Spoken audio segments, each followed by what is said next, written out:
The mud was already cold when Abigail Fletcher felt her husband's boot connect with her ribs one last time. And then there was only the sound of his horse galloping away into the Montana twilight of 1876. She tried to breathe, but her lungs would not cooperate.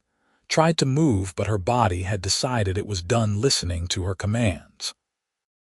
The November wind cut through her torn dress like 1,000 tiny knives, and somewhere in the distant part of her mind that still worked properly, she knew this was how she would die. 23 years old and bleeding into the frozen earth of a territory that had never wanted her here in the first place. The sky above her was turning from purple to black, and the stars were coming out one by one, cold and indifferent as witnesses. Abigail had known fear before. She had known it when her father sold her to Marcus for 3 horses and a bag of silver. She had known it on her wedding night when his true nature revealed itself behind closed doors. She had known it every day of the 2 years since, walking on eggshells in a house that should have been a home but was instead a prison. But this fear was different. This was the fear of knowing that the end was coming, and there was nothing she could do to stop it. The blood was warm where it seeped from the gash on her temple, a strange contrast to the frozen ground beneath her cheek. She could taste copper and dirt, and her vision was starting to blur at the edges. She thought about praying but could not remember the words. She thought about screaming, but there was no air left in her chest. So instead, she just lay there, feeling the cold seep into her bones, feeling her heart beat slow with each passing moment. That was when she heard the hoofbeats. At first she thought Marcus had come back to finish what he had started, and some part of her almost welcomed it. Anything would be better than this slow, freezing death in the mud. But then she heard a voice, low and urgent, and it was not her husband's voice at all. "Jesus Christ," the voice said, and then there were hands on her, gentle hands, turning her over with a care that made something in her chest crack open. "Madam, madam, can you hear me?"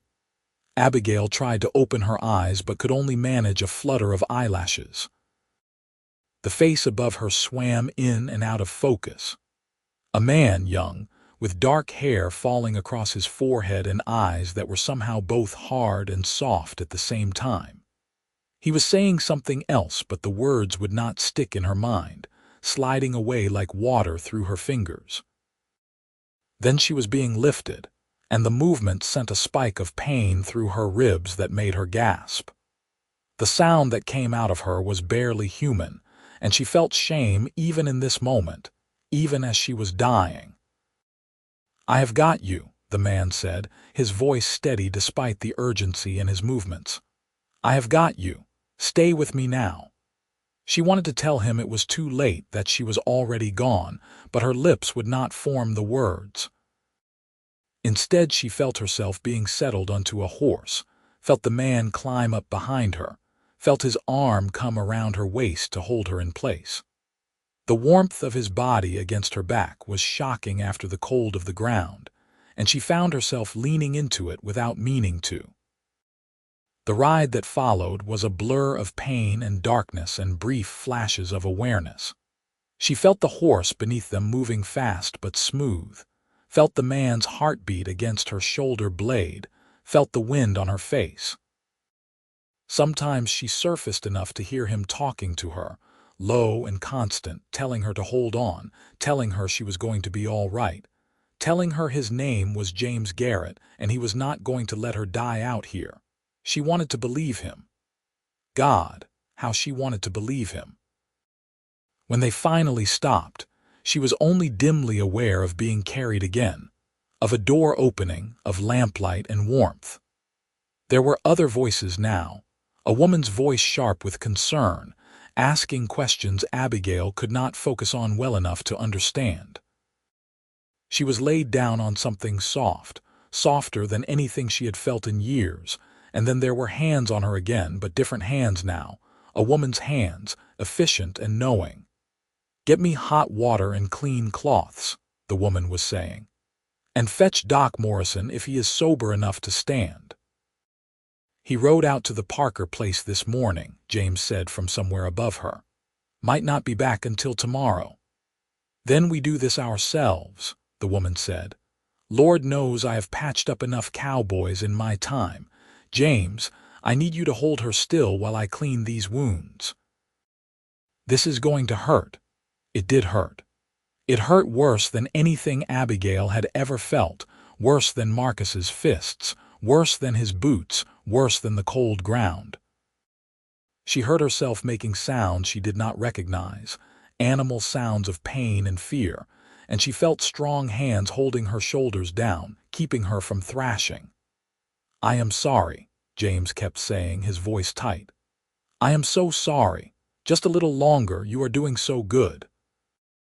The woman worked with quick efficiency, cleaning the gash on Abigail's temple, checking her ribs, wrapping bandages around her middle. At some point, Abigail's dress was cut away and replaced with something clean and warm, a nightgown that smelled like lavender and wood smoke. Through it all, James stayed nearby, his presence a steady anchor in the storm of pain. Finally, after what felt like hours but was probably only minutes, the woman stepped back and wiped her hands on a cloth. "Best I can do for now," she said. "Ribs are cracked but not broken through, far as I can tell. Head wound is nasty but the skull seems intact. She has lost blood but not enough to kill her, I do not think. What she needs now is rest and warmth and time. Will she make it?" James asked, and there was something in his voice that Abigail could not quite name. "Cannot say for certain," the woman replied. "But she is young and she fought her way through me patching her up without passing out cold, so that says something about her constitution.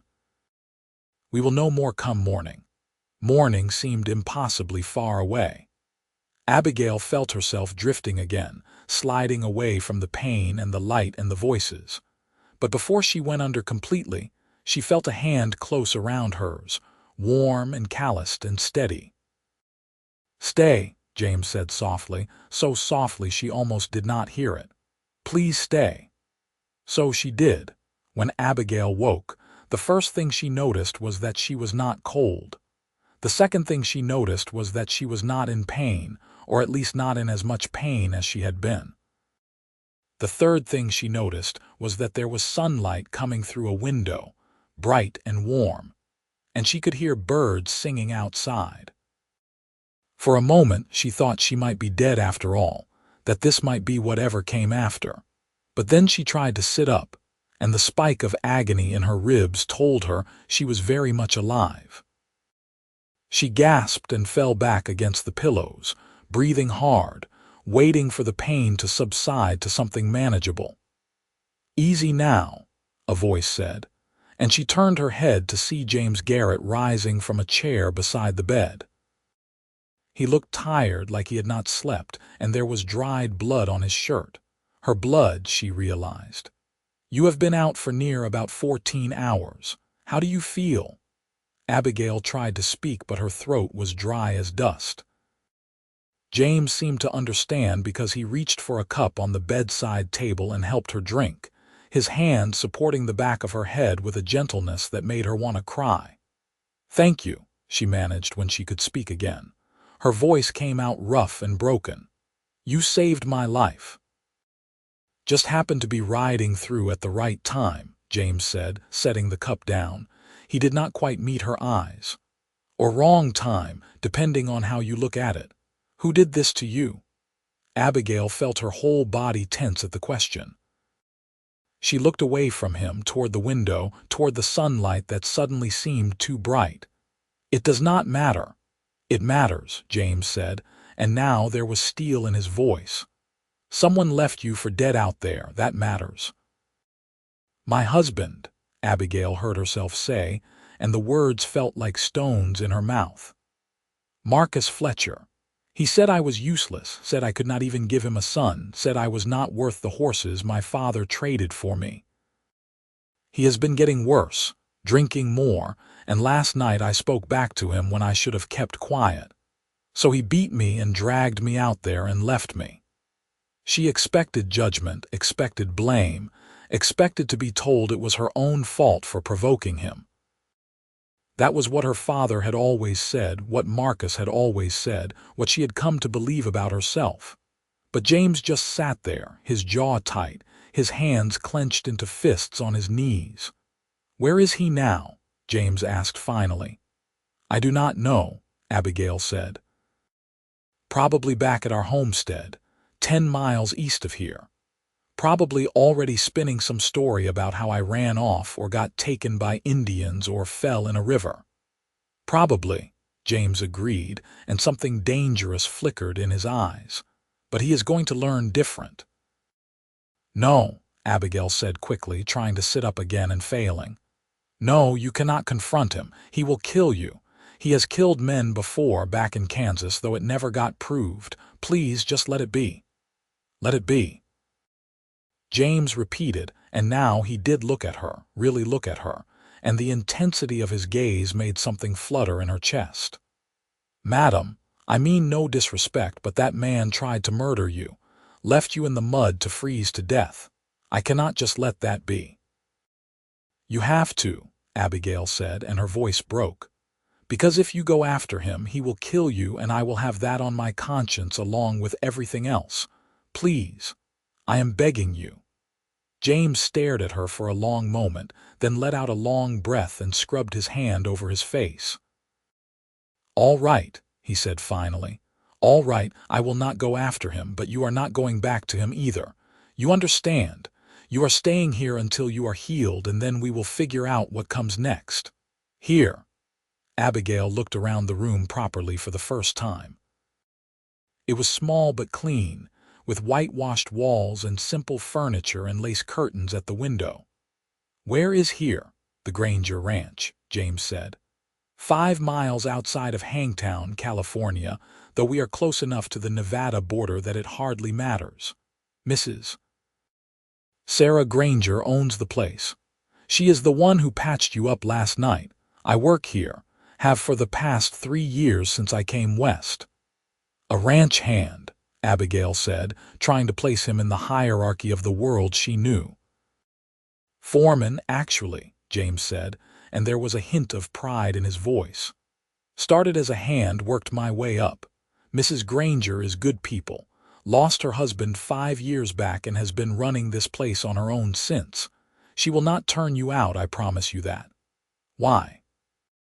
Abigail asked, because she genuinely could not understand. "Why would she help me? Why would you? You do not know me." James was quiet for a moment, looking down at his hands. When he spoke again, his voice was softer. "My mother," he said, "when I was a boy back in Missouri. My father was a mean drunk, used his fists more than his words. One day he went too far and she never woke up. I was 12 years old and I could not do a damn thing to stop it. So when I saw you out there last night, lying in that mud, I saw her, and I knew I could not ride past. I could not leave you like I left her." The pain in his voice was so raw that Abigail felt tears spring to her eyes. "I am sorry," she whispered. "Do not be," James said, standing abruptly. "Just get better, that is all I ask. I will let Mrs. Granger know you are awake. She will want to check on you." He was gone before Abigail could say anything else, the door closing softly behind him. She lay there in the sudden quiet, staring at the ceiling, trying to process everything that had happened.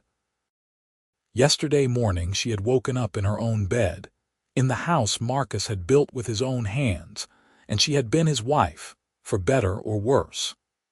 Now she was lying in a stranger's bed, in a stranger's house, and her husband had tried to kill her. The tears came then, hot and fast, and she could not stop them. She cried for the girl she had been before her father sold her. She cried for the 2 years she had lost to Marcus's cruelty. She cried for the future she had thought she would have and the future she now faced, uncertain and terrifying. And somewhere in the middle of all that crying, she fell asleep again, When she woke the second time, there was a woman sitting in the chair James had occupied. She was perhaps 50, with steel-gray hair pulled back in a severe bun and sharp blue eyes that seemed to see right through to Abigail's bones. But when she smiled, her whole face softened. "There you are," Sarah Granger said. "Feeling any better?" "A little," Abigail admitted. The pain in her ribs had dulled to a constant ache, and her head no longer felt like it was being split in two. "Thank you for helping me. I do not have money to pay you, but I can work.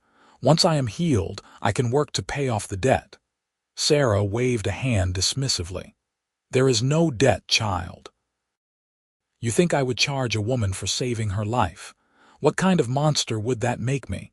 No, you rest and heal, and we will worry about the rest later." "Mrs. Granger," Abigail started, but the older woman cut her off.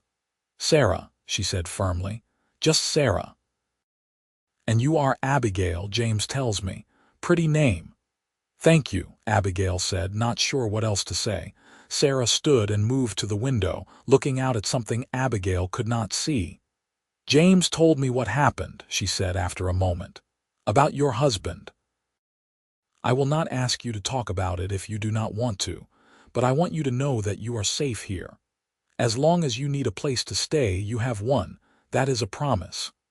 "Why?" Abigail asked for the second time that day. "Why would you do that for a stranger?" Sarah turned back to face her, and her expression was sad. "Because I know what it is like," she said simply. "My first husband, before John, he was like yours, mean and violent and convinced the world owed him something. I got away, but only because my brother helped me, and even then it was a near thing. So when I see a woman who has been through what you have been through, I help. It is as simple as that." Abigail felt something loosen in her chest, something that had been wound tight for so long she had forgotten it was there.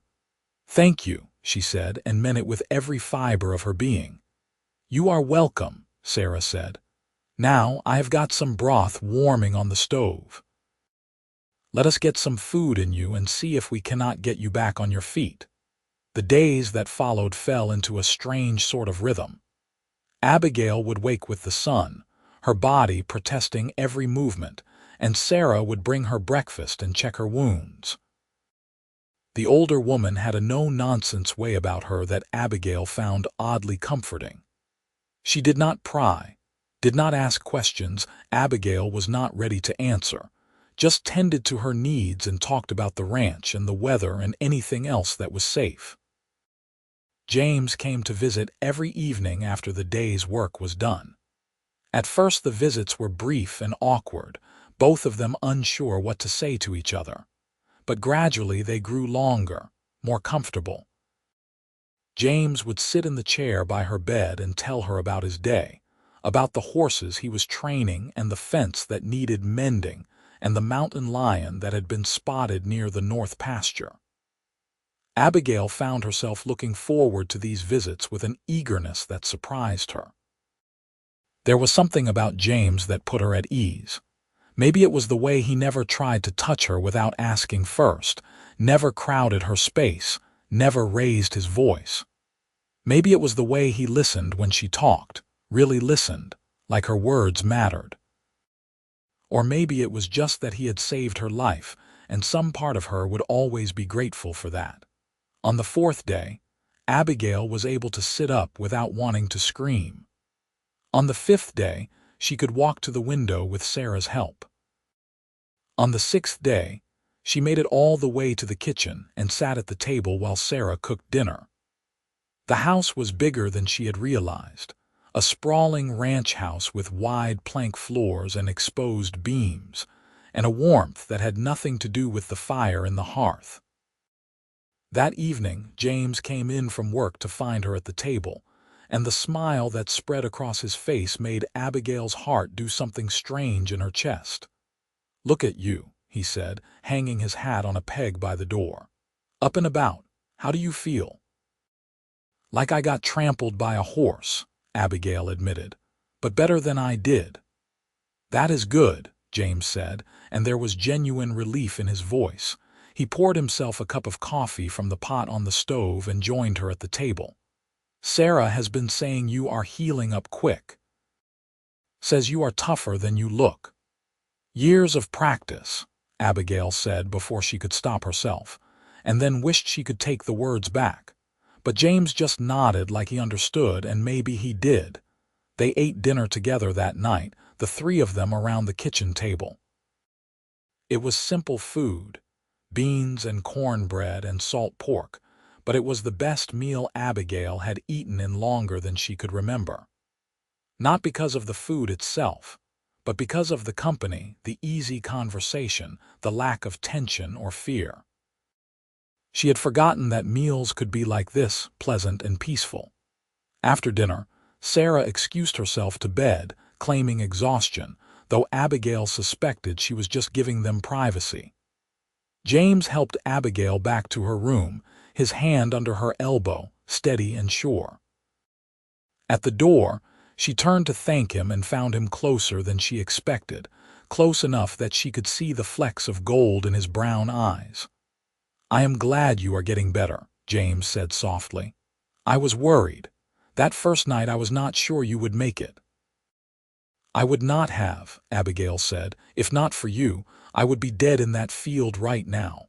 "Do not," James said, and there was pain in his voice. "Do not think about that. You are here now. You are alive. That is what matters." "Is it?" Abigail asked, and she was surprised to hear the bitterness in her own voice. "Sometimes I wonder if it would not have been easier to just let go, to stop fighting." "No," James said fiercely, and now his hands came up to grip her shoulders, gentle but firm. "No, you listen to me, Abigail Fletcher. You are worth saving. You are worth every breath you take. Do not let what he did to you make you think otherwise."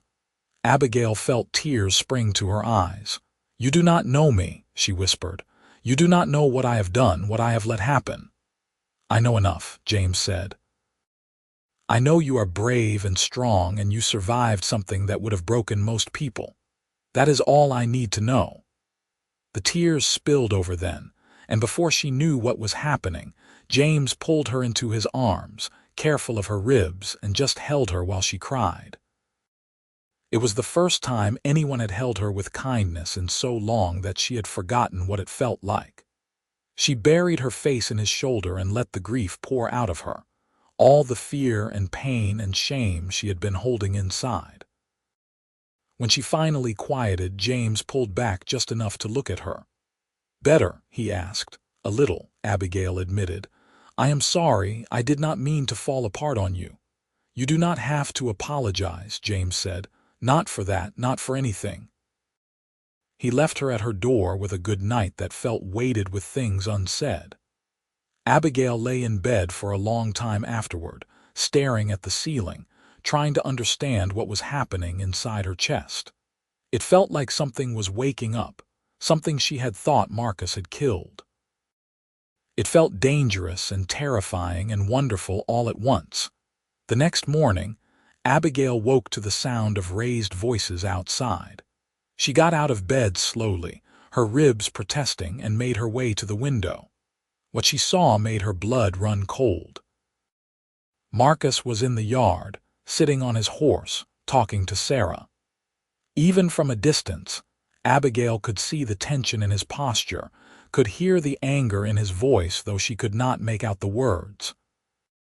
Sarah stood with her arms crossed, unmoved, and behind her were several of the ranch hands, James among them. Abigail's first instinct was to hide, to run, but her body would not let her. She could only stand there, frozen, watching the scene unfold below. "I know she is here," Marcus was shouting now, loud enough that his words carried up to the window. "That is my wife. You have got no right to keep her from me." "I have got every right," Sarah shot back, her voice calm but firm. "She is under my protection now. You want her, you go through me first." "You think I will not," Marcus said, and his hand moved to the gun at his hip. Before Abigail could scream, before she could do anything, James stepped forward. "Think very carefully about your next move," he said, and his voice was deadly quiet. "You draw that gun, you better be ready to use it. And you better be ready for what comes after." Marcus looked at James, really looked at him, and something in his expression changed. He was a bully, Abigail knew, and bullies were cowards at heart. He could beat a woman half his size, could leave her to die in the cold, but facing down a man who was not afraid of him was another matter entirely. "This is not over," Marcus said finally, but he took his hand away from his gun. "She is my wife by law. I got rights." "And she has got rights too," Sarah said. "The right not to be beaten near to death. Now you get off my property before I have the sheriff come out here and arrest you for trespassing." Marcus looked like he wanted to argue, but the circle of ranch hands was closing in and he was outnumbered. "You will regret this," he said to Sarah, but he was already turning his horse around. "All of you will regret this." He rode off at a gallop, kicking up dust, and Abigail sagged against the window frame in relief. The fear was still there, cold and heavy in her gut, but it was joined now by something else. Gratitude. These people, these strangers, had stood up for her, had protected her. She did not know what to do with that. There was a soft knock at her door, and then James was there, his face tight with concern. "You saw?" he asked. Abigail nodded, not trusting herself to speak. "He will not get near you," James said. "I promise you that. We will keep watch, make sure he does not come back. You are safe here." "Am I?" Abigail asked, and her voice shook. "He said it himself. I am his wife by law. He has rights to me to do with as he pleases. What if he brings the sheriff? What if the law sides with him?" "Then we will deal with that when it happens," James said. "But I will not let him take you back to that. I swear it on my life." Abigail wanted to believe him, but she had learned the hard way that promises were easy to make and hard to keep. "You should not have gotten involved," she said. "Any of you. This is my mess. I do not want anyone else getting hurt because of me." "Too late," James said, and there was a hint of a smile on his lips despite everything. "I am already involved, have been since the moment I found you in that field, so you are stuck with me now, I am afraid." "Why?" Abigail asked, the question that had been burning in her chest since that first night. "Why do you care so much? Is it just because of your mother, or is there something else?" James looked at her for a long moment, and something shifted in his expression. "I do not know," he said honestly. "Maybe it started because of her. But now I care because you, because you are brave and beautiful and you deserve so much better than what life has given you. Because when I am around you, I feel like I am where I am supposed to be." The words hung in the air between them, heavy with meaning. Abigail felt her breath catch in her throat. "James," she started, but she did not know how to finish. "You do not have to say anything," James said quickly. "I know the timing is wrong. I know you are still healing, still married in the eyes of the law. I just needed you to know. That is all." He left before she could respond, and Abigail sank down onto the edge of the bed, her mind spinning. She should not feel this way. She was a married woman, damaged goods, barely healed from wounds her husband had given her. She had no business feeling her heart race when James walked into a room, no business dreaming about what it might be like to kiss him, to be held by him, to build a life with him. But she did feel those things, whether she should or not. And that terrified her more than Marcus ever had. The weeks that followed were tense. Marcus did not come back to the ranch, but his presence hung over everything like a storm cloud. Sarah sent word to the sheriff in Hangtown, a man named Tom Pritchard who was known for being fair but bound by the law. He came out to take Abigail's statement, and she told him everything, every beating, every threat, every moment of terror. He listened with a grave expression and promised to look into it, but they all knew what that meant. A man had rights to his wife. Unless she was dead, there was not much the law would do. "I could arrest him for assault," Sheriff Pritchard said as he prepared to leave. But it would be your word against his, and a husband disciplining his wife. Well, most judges would not see that as a crime. I am sorry, Mrs. Fletcher. I wish I had better news for you. What about attempted murder? James asked, his voice tight with anger. He left her to die. That has got to count for something. Would need proof, the sheriff said. And even then he could claim it was an accident, that she fell, that he went for help. Without witnesses, it is hard to make a case stick. After he left, the mood in the house was somber. Abigail felt the weight of her situation settling over her like a shroud. She was trapped, bound to a man who had tried to kill her, with no way out that did not involve breaking the law herself. I should leave, she said that evening at dinner. Go somewhere far away where he cannot find me. Change my name, start over. Where would you go? Sarah asked gently. You have got no money, no family, and winter is coming. You would freeze before you made it to the next town. Then what am I supposed to do? Abigail asked, and her voice broke. Just stay here forever, hide. Wait for him to come back with the law and drag me home. We will figure something out, James said. There has got to be a way. But as the days turned into weeks and November gave way to December, no solution presented itself. Abigail threw herself into helping around the ranch, insisting on earning her keep despite her still healing ribs. She cooked and cleaned and mended clothes, and when she was strong enough, she helped Sarah in the garden and with the chickens. The work was hard but satisfying, and it kept her mind from dwelling on the impossible situation she was in. Through it all, James was a constant presence. He never pushed, never demanded anything from her, but he was always there when she needed him. They fell into an easy companionship, talking about everything and nothing as they went about their days. Abigail learned that he was 25, that he had come west after his mother died, and his father drank himself into an early grave. He had worked a dozen different jobs before landing at the Granger Ranch, and he planned to save up enough money to buy his own spread someday. What about you? He asked one afternoon as they sat on the porch, watching the sun set over the mountains. What did you want before all this? Abigail thought about it, trying to remember the girl she had been before her father sold her. I wanted to be a teacher, she said finally. I loved books, loved learning. My mother taught me to read before she died, and I thought maybe someday I could do the same for other children. But my father said education was wasted on girls, that my only value was in marrying well and producing sons. I guess he was wrong about the marrying well part. He was wrong about all of it, James said fiercely. Your value has got nothing to do with who you marry or what children you bear. You are valuable because you exist, because you are you. Do not ever let anyone tell you different.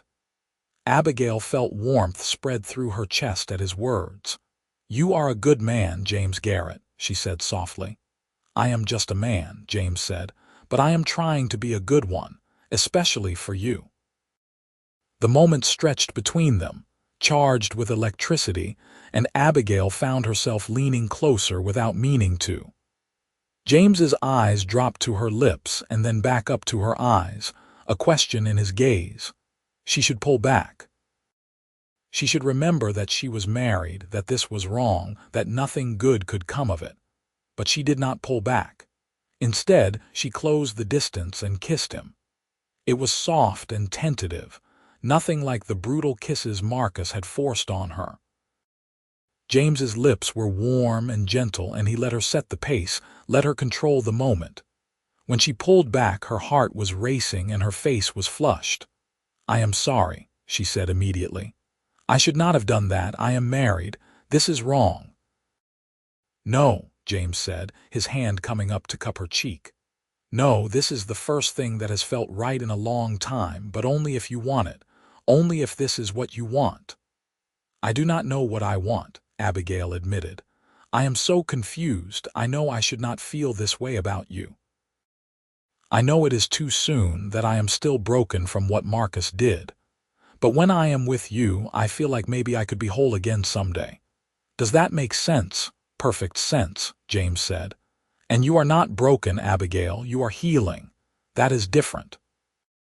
They sat together on the porch until the stars came out, not talking, just being. It was enough.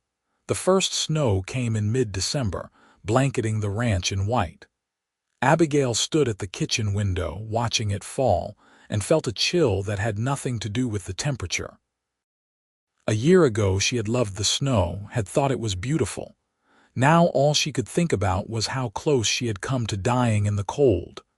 "Penny, for your thoughts," Sarah said, coming to stand beside her.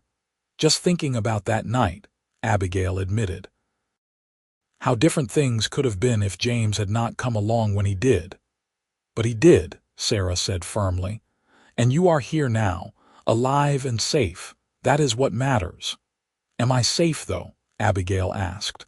"Marcus is still out there. He still has legal claim to me. It feels like I am just waiting for the other shoe to drop." Sarah was quiet for a moment, and when she spoke, her voice was thoughtful. "You know, there might be a way out of this. It would not be easy, and it would require you to be brave. But if you are willing to take the risk, I think we could make it work." Abigail turned to look at her, hope flickering in her chest. "What kind of way?" "Divorce," Sarah said. "On the grounds of cruelty and abandonment. It is not common, and most judges will not grant it, but there is a judge in Sacramento who is known for being sympathetic to women in situations like yours. If we can get you there, if we can present your case, there is a chance he might dissolve your marriage." "And if he does not?" Abigail asked. "Then we are no worse off than we are now," Sarah said, "but at least we will have tried." It took 3 days to make the arrangements. Sarah called in favors from friends who had friends, and eventually word came back that Judge William Morrison would hear Abigail's case if she could make it to Sacramento by the end of January. The timing was tight. The journey would be dangerous in winter, but it was a chance. James insisted on escorting her. "You are not going alone," he said when she tried to argue. "The roads are not safe this time of year, and if Marcus gets wind of where you are going, he might try to stop you. You need someone with you." "It is a week's journey each way," Abigail protested. "You cannot just leave the ranch for that long." "Sarah has already cleared it," James said. "She has got other hands who can cover for me. This is more important." So on a cold morning in early January of 1877, Abigail and James set out for Sacramento. They traveled by horse, bundled in heavy coats and blankets, with supplies packed carefully in their saddlebags. The journey was hard, the cold biting through their layers, the roads treacherous with ice and snow. But James was good company, keeping her spirits up with stories and jokes, and they made steady progress. They stayed in small towns along the way, taking rooms at boarding houses where no one asked questions. The first night, Abigail lay in her narrow bed, listening to the wind howl outside, and tried not to think about the fact that James was sleeping just on the other side of the wall. She was still married, still bound to Marcus by law. Anything between her and James was adultery, a sin and a crime. But God help her, she was falling for him anyway. On the third night, they were forced to take shelter in an abandoned cabin when a blizzard rolled in without warning. The place was barely standing, with gaps in the walls and a roof that leaked, but it was better than trying to ride through the storm. James got a fire going in the old fireplace while Abigail spread out their bedrolls. "Looks like we are stuck here until this blows over," James said, shaking snow from his hat. "Could be a few hours, could be a few days." "As long as the horses are all right," Abigail said, though she knew James had already secured them in a lean-to behind the cabin. They ate a cold dinner of jerky and hardtack, then sat close to the fire for warmth. The wind outside sounded like a living thing, screaming and clawing at the walls. Abigail shivered despite the flames, and James wordlessly moved closer, wrapping an arm around her shoulders. "Tell me about your mother," Abigail said after a while, because she needed to hear something other than the storm. "What was she like?" James was quiet for so long that Abigail thought he was not going to answer. Then he said, "She was gentle, kind. She loved music, used to sing while she worked. Old songs from Ireland, where her parents came from. And she loved my father, even though he did not deserve it. She always said she could see the good man he used to be, underneath all the anger and drink. I do not think I understood that when I was young. I just wanted her to leave him, to take me and go somewhere safe. But she was afraid. Afraid of what he would do, afraid of being alone, afraid of what people would say. So she stayed, and it killed her." "I am sorry," Abigail said softly. "She would have liked you," James said. "You remind me of her in some ways. That same strength, that same determination to keep going even when everything is terrible." "I do not feel strong," Abigail admitted. "Most days I feel like I am barely holding myself together." "That is what strength is," James said. "It is not about never falling apart.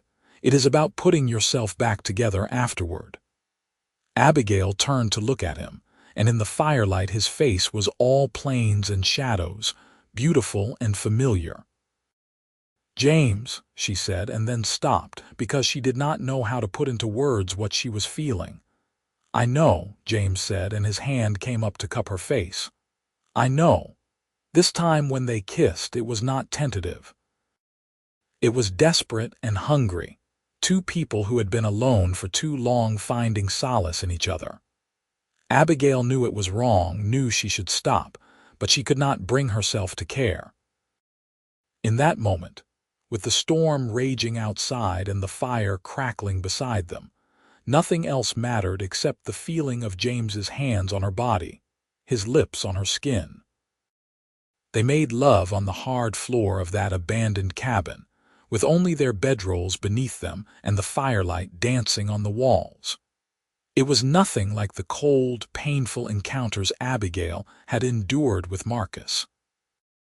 James was gentle and patient, taking his time, making sure she was comfortable, making sure she wanted every touch.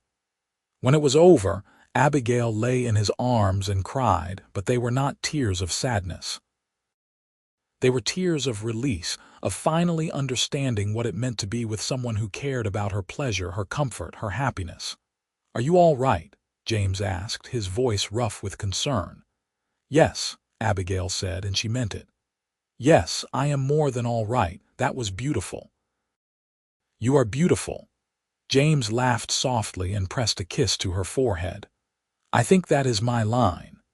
They stayed wrapped around each other until the fire burned low, and then James carefully rebuilt it before pulling the blankets over them both. Abigail fell asleep with her head on his chest, listening to the steady beat of his heart, and for the first time in years, she felt safe. The storm blew itself out by morning, leaving the world covered in fresh snow that sparkled in the sunlight. They rode hard to make up for lost time, and 4 days later they arrived in Sacramento. The city was bigger than any place Abigail had ever been, with wooden sidewalks and brick buildings and more people than she could count. James found them a respectable boarding house and took 2 rooms, though they both knew he would spend the night in hers. The hearing was scheduled for the next day, and Abigail was so nervous she could barely eat dinner. "What if he says no?" she asked as they lay together that night. "What if he sides with Marcus?" "Then we will figure out another way," James said. "But I have got a good feeling about this. You are going to do great." The courtroom was intimidating, all dark wood and high ceilings and the smell of old paper and tobacco. Judge Morrison was a stern-looking man with white hair and sharp eyes, but when he looked at Abigail, his expression softened slightly. "State your case, Mrs. Fletcher," he said. Abigail told her story from beginning to end, leaving nothing out. She described the beatings, the fear, the night Marcus had left her for dead. She showed the judge the scars on her body, the fading bruises, the crooked finger that had never healed right after Marcus broke it. And through it all, James sat in the back of the courtroom, his presence giving her strength. When she was done, the judge was silent for a long moment. Then he said, "Mr. Fletcher is not here to defend himself. Does anyone speak for him?" "No, Your Honor," the clerk said. "Then I will render my decision," Judge Morrison said. "Mrs. Fletcher, I have heard many cases of marital discord in my years on the bench. Most I dismiss, because a woman's place is with her husband and minor disagreements are part of marriage. But what you have described is not minor disagreement. It is attempted murder, and I will not send a woman back to a man who tried to kill her. Your marriage to Marcus Fletcher is hereby dissolved. You are free." Abigail felt her knees buckle, and if James had not rushed forward to catch her, she would have fallen. Free. She was free. The journey back to the ranch was lighter despite the cold. Abigail could not stop smiling, could not stop feeling like she might float away from sheer relief. She was no longer Marcus Fletcher's wife. She was just Abigail, belonging to no one but herself. So what now? James asked as they rode side by side through the snow. "I do not know," Abigail admitted. "I have not thought that far ahead. I suppose I need to find work, make my own way in the world. Or," James said carefully, "you could stay at the ranch. Sarah has already said you are welcome as long as you want, and I could court you. Properly, I mean. Take you to dances and church socials and all those things people do when they are getting to know each other." Abigail laughed, the sound bright and clear in the cold air. "We already know each other pretty well, I think." "True," James said with a grin. "But I want to do this right. I want to give you all the things you should have had the first time around. Romance and courtship and a wedding where you actually want to marry the man standing next to you." "Is that a proposal, James Garrett?" Abigail asked, her heart pounding. "Not yet," James said, "but it will be. When the time is right, when you are ready." They returned to the Granger ranch to find Sarah waiting on the porch, wrapped in a shawl against the cold. When she saw the expressions on their faces, she broke into a smile. "He granted it?" she asked. "He granted it," Abigail confirmed, and then she was being pulled into a hug that smelled like bread and lavender. "I knew he would," Sarah said. "That man has got more sense than most. Now come inside before you both freeze to death. I've got stew warming and you can tell me everything." The winter months passed in a blur of work and contentment. Abigail settled into life on the ranch, and though she kept waiting for Marcus to show up and cause trouble, he never did. Word eventually reached them that he had left California, headed east, and good riddance to him. Without him looming over her, Abigail began to truly heal, not just in body but in spirit. James courted her with a sweetness that made her heart ache. He brought her wildflowers when the snow melted and spring arrived. He took her riding through the foothills and taught her to shoot a rifle. He read to her in the evenings, his voice low and soothing, and held her when the nightmares came. Slowly, carefully, Abigail learned to trust again, to believe that not all men were like Marcus, that it was possible to be loved without pain. In May, James took her to a dance in Hangtown. It was a warm night, the air sweet with the smell of growing things, and the whole town had turned out for the event. Abigail wore a dress Sarah had helped her make, blue calico with white lace at the collar, and James could not take his eyes off her. "You are beautiful," he said as they danced, his hand warm against her back. "You have said that before," Abigail teased. "I will say it every day for the rest of my life if you let me," James said, and suddenly he was pulling her out of the crowded hall, out into the cool night air, out to where they could see the stars. Abigail Fletcher, he said, dropping to one knee right there in the dirt. I know we have not known each other long. I know you have got every reason to be wary of marriage after what you went through, but I love you. I have loved you since the night I found you in that field, and I will love you until the day I die. Will you marry me? Will you let me spend the rest of my life trying to make you as happy as you make me? Abigail felt tears streaming down her face, but they were happy tears this time. Yes, she said, pulling him to his feet and kissing him hard. Yes, yes, 1,000 times yes. They were married in June, in a small ceremony at the ranch with Sarah standing as witness, and a few of the ranch hands in attendance.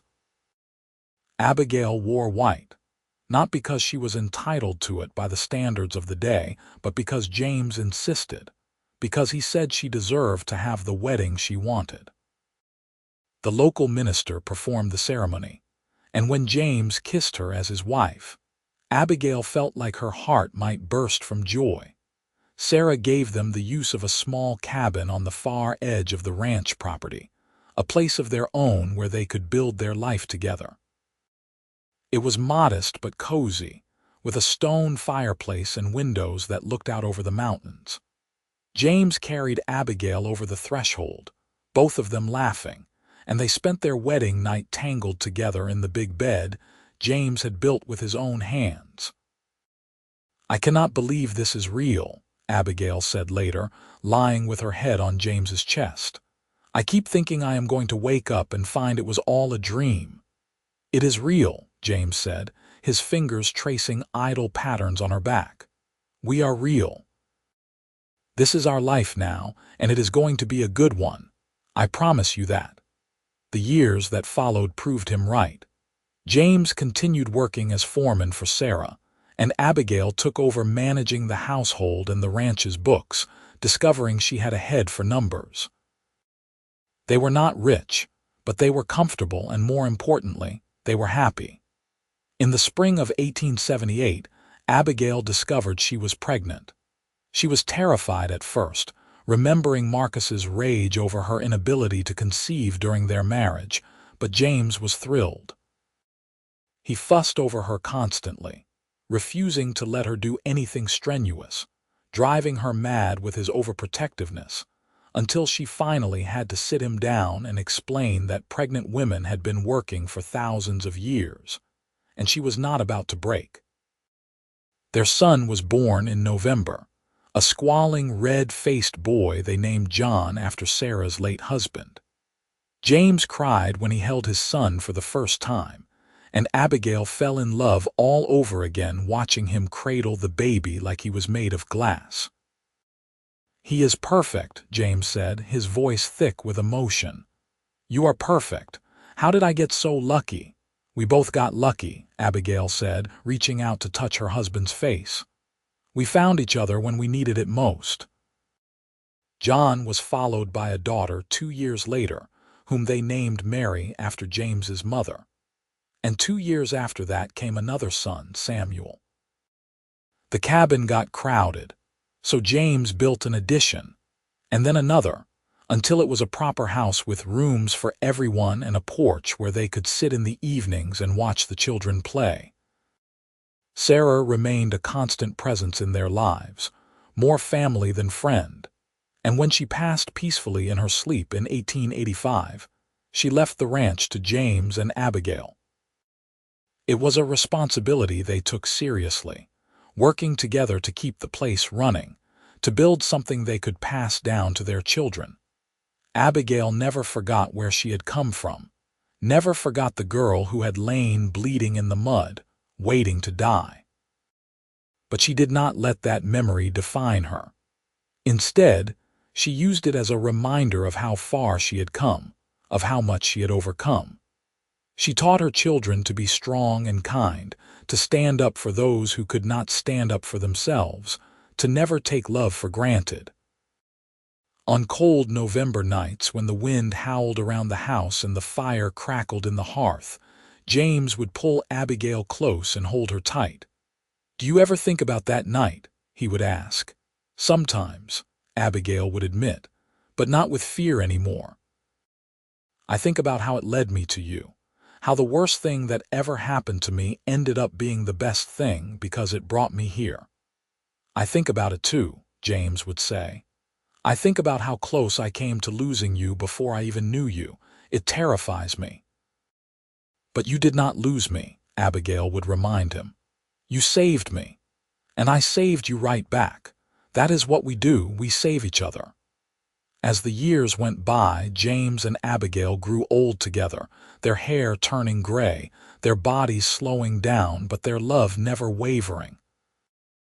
They saw their children grow up and have children of their own, saw the ranch thrive and prosper, saw the Wild West slowly transform into something more civilized. On their 25th wedding anniversary, James took Abigail back to the field where he had found her all those years ago. It was summer now, and the place that had nearly been her grave was covered in wildflowers, beautiful and peaceful.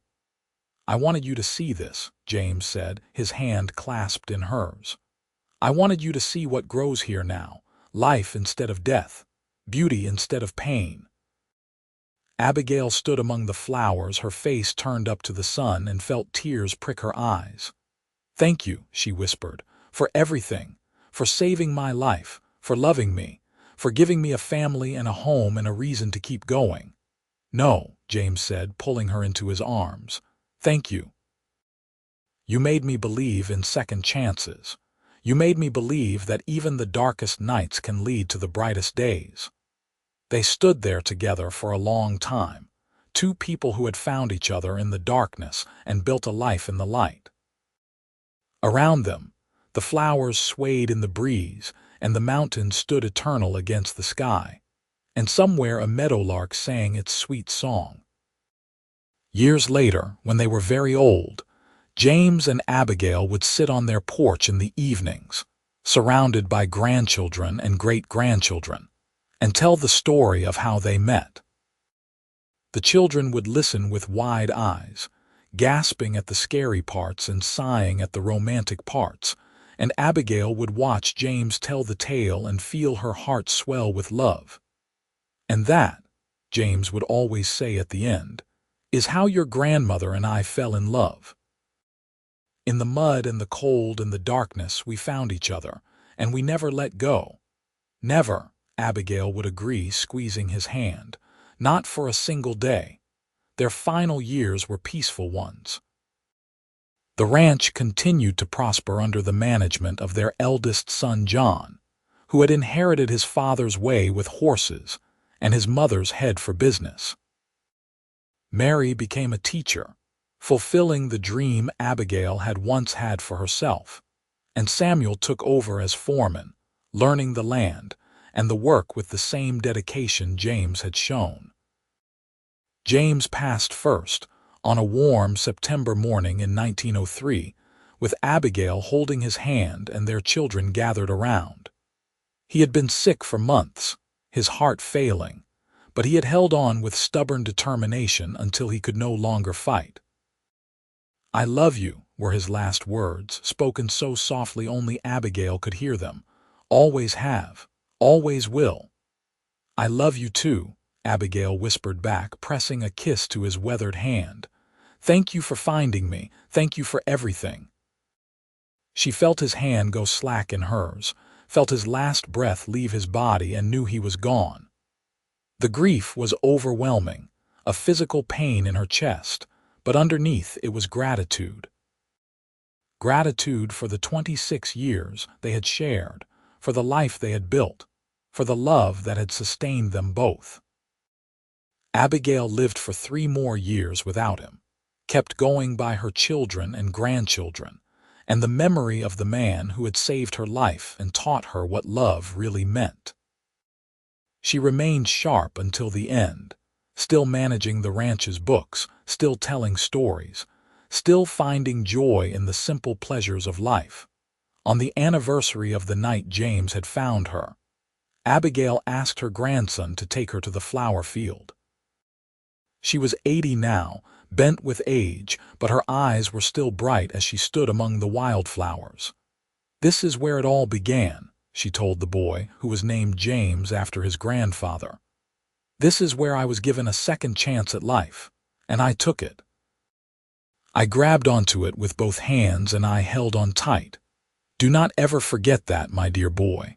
No matter how dark things get, there is always the possibility of light. There is always hope." That night, Abigail went to bed in the house she and James had built together, surrounded by photographs of their life, their children, their grandchildren. She fell asleep thinking about that first kiss on the porch, about dancing in Hangtown, about the feeling of John's tiny body in her arms, about 1,000 moments of love and laughter and joy. She did not wake up.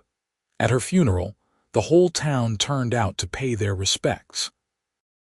The woman who had arrived in Hangtown bleeding and broken had become a pillar of the community, known for her kindness and strength, and the way she always had a meal for those who needed one, advice for those who asked, and love for everyone who crossed her path. They buried her next to James in the small cemetery on the hill, under a spreading oak tree with a view of the mountains. The headstone was simple, bearing both their names and a single line that their children had chosen. They found each other in the darkness and walked into the light together. The ranch continued on through the generations, and the story of James and Abigail became family legend, passed down from parents to children to grandchildren. The flower field where it had all begun became a sacred place, visited by each new generation to remember the woman who had refused to die in the mud, and the man who had refused to let her. And sometimes, on cold November nights when the wind howled and the stars shone bright, people swore they could see two figures walking hand in hand through that field of wildflowers, young again and in love, together for all eternity, just as they had promised each other all those years ago. The story of Abigail Fletcher and James Garrett became more than just a family tale. It spread through California and beyond, told and retold until it became the kind of legend that people wanted to believe in. It was a story about survival and redemption, about finding love in the darkest moments, about refusing to let cruelty and violence define your life. In Hangtown, which would eventually be renamed Placerville as the rough mining town grew into something more respectable, there was a small museum that preserved the history of the area.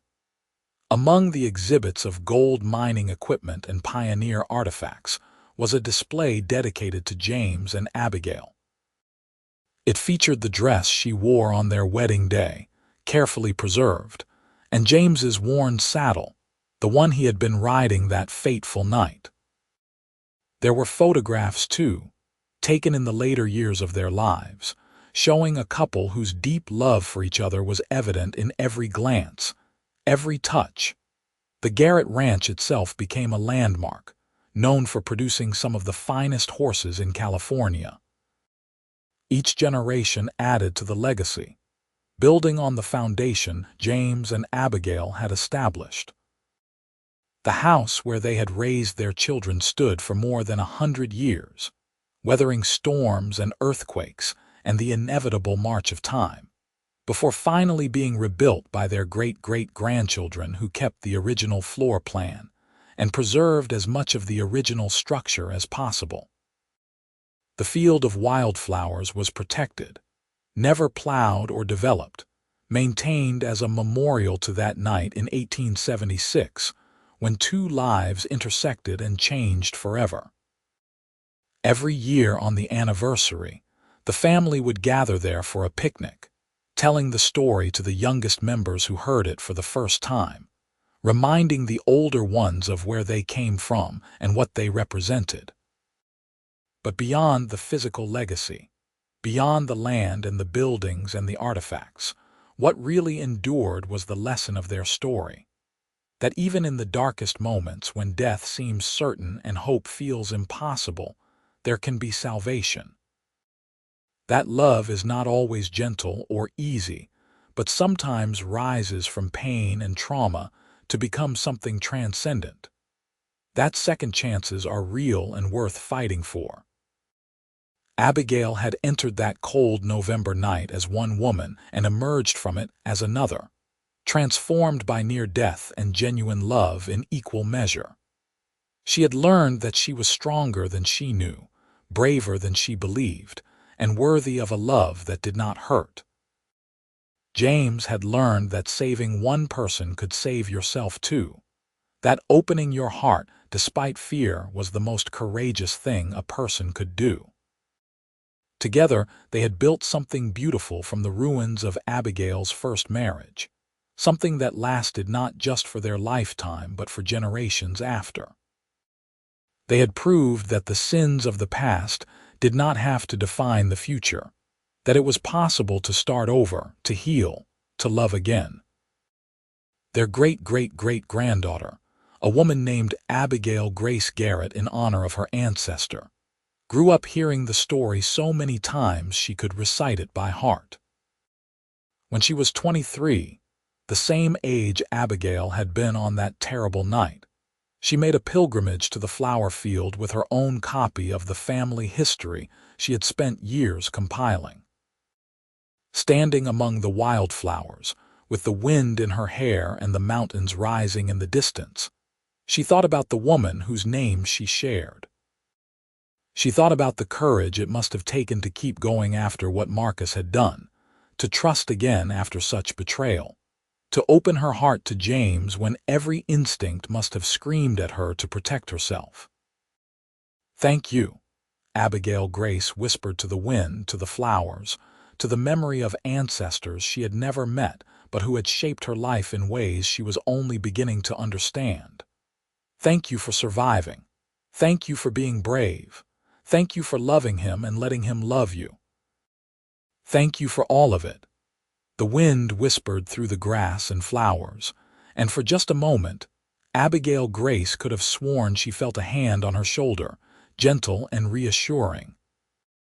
When she turned, there was no one there, but she smiled anyway, certain in some indefinable way that her ancestors were with her still, watching over their legacy, pleased with how their story had endured. She opened her book and began to read aloud, letting the words carry on the wind, adding her voice to the generations who had told this story before her.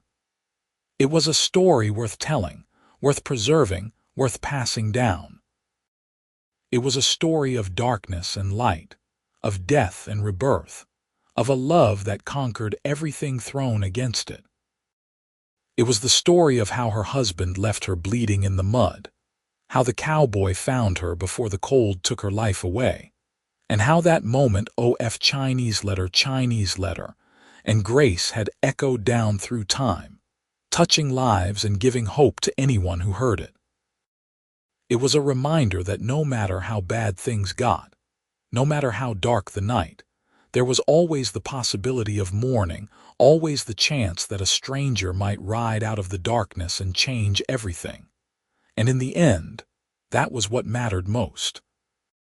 Not the pain that had come before, not the struggles or the fear, but the love that had risen from the ashes and burned bright enough to light the way for everyone who came after. James and Abigail's love had been tested by fire and proven true, and that truth had become their greatest legacy, more valuable than land or money or anything else they could have left behind. As the sun began to set over the California mountains, painting the sky in shades of gold and pink and purple, Abigail Grace closed her book and smiled. Somewhere, somehow, she knew that James and Abigail were together still, their love undiminished by death, their story living on in every word spoken, every memory shared, every heart touched by their journey from darkness into light. The wildflowers swayed in the evening breeze, beautiful and eternal, growing in the place where death had been defeated and love had triumphed. And in that moment, standing in that sacred field with her ancestors' story in her hands and their legacy in her heart, Abigail Grace understood that some love stories never really end, They just transform, becoming something bigger than the two people who lived them, becoming hope and inspiration for all who come after. James and Abigail's story was one such love story. It had begun in mud and blood and cold November darkness, but it had bloomed into something beautiful, something lasting, something that would endure as long as there were people to tell it and believe in the possibility of redemption, of second chances, of love that saves and heals and transforms. And that, truly, was a happy ending worth having.